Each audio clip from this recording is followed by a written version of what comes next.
I'm a cultural anthropologist. This week I'm investigating to see how bartenders flirt. Yes, we know they know how to pull us a pint, but what about when it comes to their own flirting techniques? Can they pull someone they fancy, or do they fall flat? Let's find out.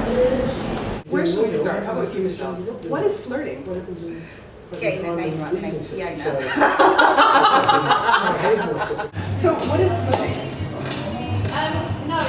Oh, just throwing straight out there. Yeah! Flirting. I would say it's a means of engagement between men and women to entice further interest. Do you see flirting going on here? Very obvious flirting, yeah.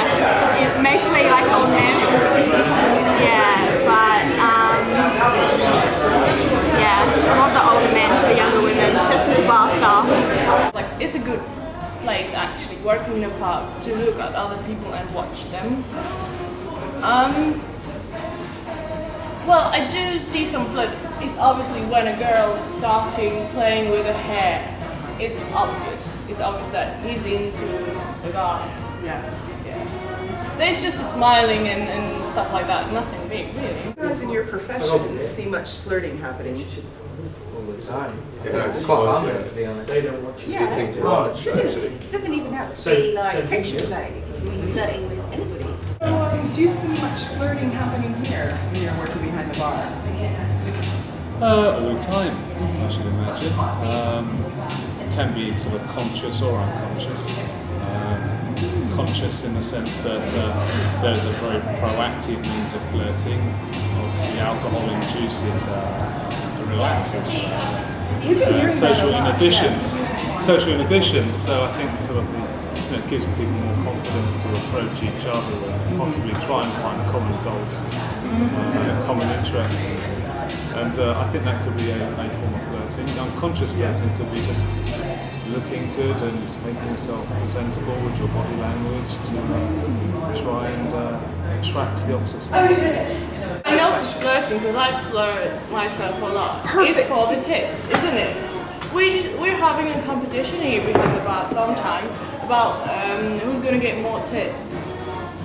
So obviously you have to flirt. I mean flirt, like be smiley and get into conversation.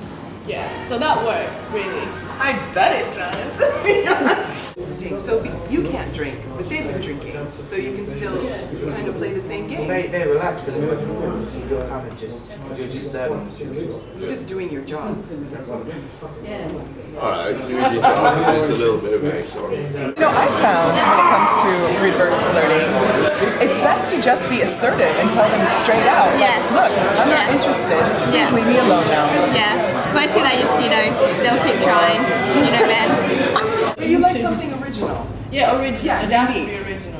Yeah. I think this is a really good point. I think that most women like something that is unique to them, not just a general nice eyes, right? Oh Yeah. no, that's the worst nice eyes. No. I think there's definitely there's always going to be an element of chemistry, but I think also you could probably encourage successful flirting by being very confident, and, being confident and approachable at the same time.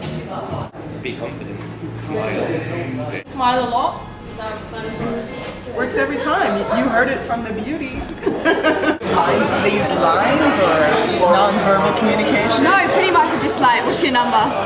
So they're pretty much out there, but So it's obvious. very obvious flirting. Very obvious. And does that change from the beginning to the end of the night?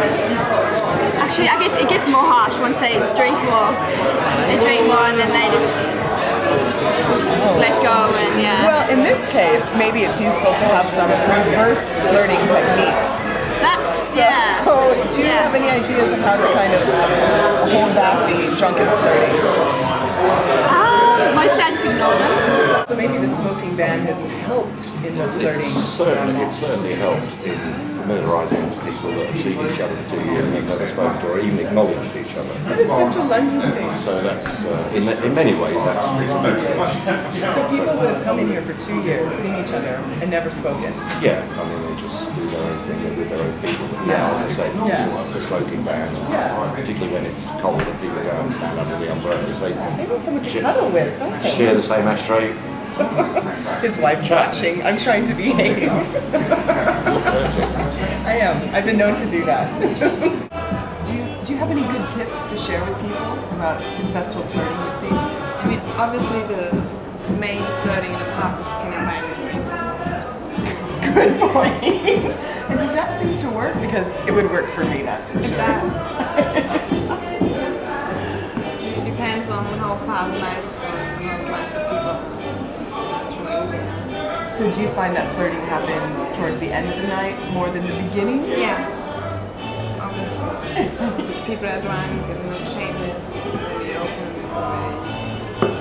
So I'm sure no one will be surprised to hear this, but maybe alcohol is a key ingredient for flirting. Would you agree? Yeah. I mean, obviously, alcohol. People's abilities to flirt. I mean, it certainly relaxes. Sometimes too much. They become offensive. That's it. So there's that line. There is a line. You mustn't cross that line. It starts off with that, but then you go too far, and then it's a case of you get your beer goggles on and anybody's getting wet. Right. So maybe it's a point of knowing when to stop. Don't get too drunk. Yeah. Don't get too drunk. Last thing that anyone wants is someone going, so how about it? You know? That sort of thing. This is a very good point. Don't get too drunk. Just make it natural. What would yours be? Well, you've already said them. You were like spot on. No, I like that. Yeah, I like the approachability one too, because people are attracted to people who are open, and so that approachability one is really good. So. I agree. You can go into a bar, you know, and it's how approachable someone is, I think. You know, you got someone, maybe crack a joke with them, you know, and then start that off, or it's got to take a bit more work, you know, a bit of eye contact and all that. always focus on the eyes. So focus on the eyes and be nice. So what we uncovered from the bartenders today in flirting was 4 very important tips. The first was eye contact, which was mentioned last week by the cabbies, and if you haven't figured out by now, it seems like eye contact is one of the most important flirting tips. They also talked about it's important to be natural. They talked about the importance of being approachable, so using approachability signals like open body language, smiling, eye contact, it increases the odds that someone's going to want to talk to you. Finally, they talked about confidence.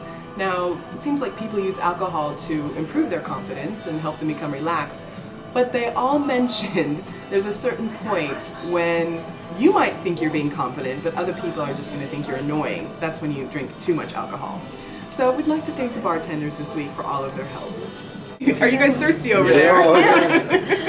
Okay, but you get some flirting tips in the meantime.